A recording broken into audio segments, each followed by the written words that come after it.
অর্ধেক রাত হলে আকাশের দরজা কি হয়? খুলে দেওয়া হয়। যে যা চাই তাকে আল্লাহ তা দিয়ে দেন। যে যে বিষয়ে প্রার্থনা করে সেটা আল্লাহ কবুল করে। যে যে কোনো বিপদে পড়েছে আল্লাহ তাকে উদ্ধার করেন। তবে যার জেনার সম্পর্ক আছে তার কথা আল্লাহ কবুল করেন না। কি দিয়ে বুঝাই জেনা কত বড় বিপদ? আমি কি দিয়ে বুঝাই আপনাকে জেনা কত বড় বিপদ? যেটা ঘরে ঘরে হচ্ছে, যেখানে সেখানে হচ্ছে, যেটা মানুষের কাছে আজকে পাপের কাজ। শোনো, মুনাফিকি করো না বক্তব্যের সাথে।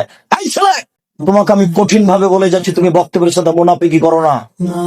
এখান থেকে উঠার আগে মোবাইলে যত মেয়ের নাম্বার আছে তুমি কেটে দিয়ে উঠবা।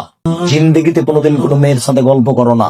তোমার সাথে এ অংশে আমার জরুরি কথা আছে, তুমি একটু ধৈর্য ধারণ করো, একটু সামান্য একটু থামো। তোমার সাথে আমার আরো জরুরি কয়েকটি কথা আছে। মুহাম্মদ সাল্লাল্লাহু আলাইহি সাল্লাম বলেন, আমি রাতে ঘুমিয়েছিলাম, জিবরাইল আমার ডান হাত ধরলেন, মেকাইল আমার বাম হাত ধরলেন, ধরে আমাকে নিয়ে চলে যাচ্ছেন। যেতে যেতে দেখি অনেক মানুষ আসাধ্য সাইন নিতে খাপান, ফুলে এফে বিশাল বিশাল আকৃতি ধারণ করে আছে। 50 হাত 100 হাত উঁচু উঁচু হয়ে আছে। গন্তানাহ রিহান, দুর্গন্ধে টিকা যায় না, গন্ধ গান্নহল মারা হেঁটে। মনে হচ্ছে যেন তারা গ্রামের টয়লেট, মনে হচ্ছে যেন তারা গণশৌচাগার। যেই শৌচাগার টয়লেট পরিষ্কার করা হয় না, গণশৌচাগার, গন্ধে টিকা যায় না, বিশাল বিশাল রূপ ধারণ করে আছে। আমি বললাম, জিবরাইল মানহাল নাই কি এরাতে? জিবরাইল এরা কারা? ছি ছি ছি ছি, এরা কারা? এতক্ষণে যাও বন্ধ, এতক্ষণে ফুলে আছে। তখন জিবরাইল বললেন, অহমদ জোনাতা সাওয়ানি, এরা হলো ব্যভিচারী। বলো যুবক, মোটা মোটা হ্যাঁ ফুলে আছে, খুব গন্ধ, এরা কারা? ব্যভিচার নেই। তুমি সাবধান থাকো, তুমি একটু অপেক্ষা করো। শুনুন, আল্লাহ নবী বলছেন যে আমার ডান হাত জিবরাইল ধরলেন, বাম হাত মেকাইল ধরলেন, ধরে নিয়ে চলে যাচ্ছেন। যেতে যেতে দেখি একটা গর্ত, চুলার মতো। কোন চুলা? যাতে তন্দুরি রুটি হয়। তন্দুরি রুটি চুলা দেখেছেন? ভিতরে রুটি দিয়ে সিদ্ধ হলে বের করে নেওয়া হয়, এরকম চুলা। তার ভিতরে দেখি ধাঁধা ধাঁধা ধাঁধা করে আগুন জ্বলছে।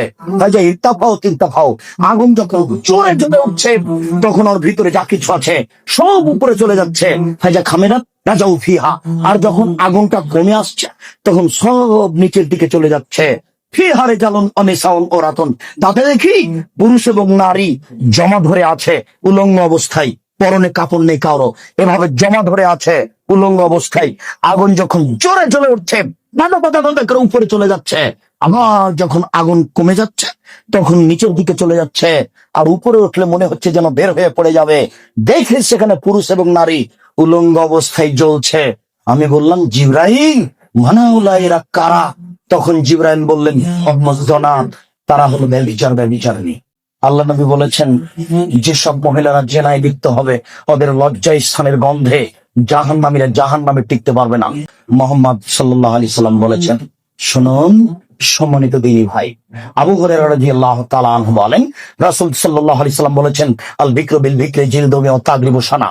অবিবাহিত ছেলে মেয়ে যদি জেনায় লিপ্ত হয়, তাহলে তাকে 100 লাঠি পিটিয়ে এলাকা থেকে 1 বছরের জন্য তাড়িয়ে দিতে হবে। তিনি বলেন, বিবাহিত পুরুষ নারী যদি জেনায় লিপ্ত হয়, তাহলে তাকে ইট ঢেল পাথর দিয়ে মেরে মেরে মেরে ফেলতে হবে। এদেশের লাখো ভাবিকে ইট ঢেল পাথর দিয়ে মেরে ফেলতে হবে যারা দেবরের সাথে জেনায় লিপ্ত হয়েছে। এদেশের লাখো দুলা ভাইকে ইট ঢেল পাথর দিয়ে মেরে ফেলতে হবে যারা সেলিকার সাথে জেনায় লিপ্ত হয়েছে। এদেশের লাখো পুরুষকে ইট ঢেল পাথর দিয়ে মেরে ফেলতে হবে যাদের স্ত্রী থাকার পরেও অন্য নারীর সাথে জেনায় লিপ্ত হয়েছে।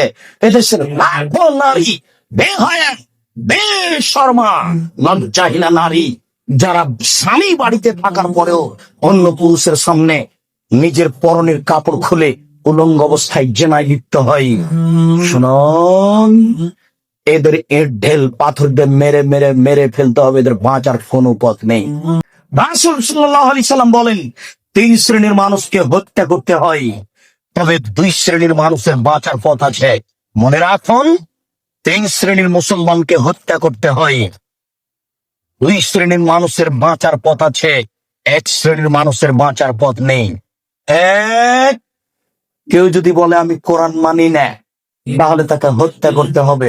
কেউ যদি বলে গাভীর দুধ হারাম, তাহলে তাকে হত্যা করতে হবে। কেউ যদি বলে মদ হালাল, তাহলে তাকে হত্যা করতে হবে। সরকারের পক্ষ থেকে গলায় ফাঁস দেওয়া হয়েছে, ফাঁস টান টান। তখন বলছে ভুল হয়েছে, আমার ভুল হয়েছে, আমি কথা ফিরিয়ে নিলাম। তাহলে তাকে আর ফাঁসি দিতে হবে না, নামিয়ে নিতে হবে, বেঁচে গেল। পাপ করেছিল হত্যার যোগ্য। আমি বুঝাতে পারলাম না মনে হয়। দুই, কেউ যদি কাউকে হত্যা করে, তাহলে তাকে হত্যা করতে হবে, এর নাম কেসাব। এই ছেলে, তোমার দাদার বয়স 90 বছর, তাহাজ্জুদ পড়ে ফজরের টাইমে বের হচ্ছিল, মসজিদে নামাজ পড়তে যাবে। কালকে তোমার দাদাকে একটা ছেলে গালি দিয়েছে। তাহাজ্জুদ পড়তে বের হওয়ার সময় দেখো ওই ছেলেটা, তোমার দাদা এক থাপ্পড় দিতে ছেলেটা মারা গেছে। এখন তোমার দাদাকে কেসাস স্বরূপ ফাঁসি দিতে হবে সরকারের পক্ষ থেকে। তবে তোমার দাদার বাঁচার কথা ছিল। ওই ছেলেটার বাপ মা যদি বলে আচ্ছা যাক যাক, আমাদের ছেলেকে মেরেছে, আমরা মারবো না, তাহলে তোমার দাদা বেঁচে গেলেন। কথা কি বুঝাতে পেরেছি? তিন, রাজুলুন জানা বাদায় হেসানিন, কে যদি বিবাহ করার পরে জেনায় লিপ্ত হয়, তাহলে তাকে হত্যা করতে হবে, তার বাঁচার কোনো পথ নেই। কেউ যদি বিবাহ করার পরে জেনায় লিপ্ত হয়, তাহলে তাকে হত্যা করতে হবে, তার বাঁচার পথ নেই।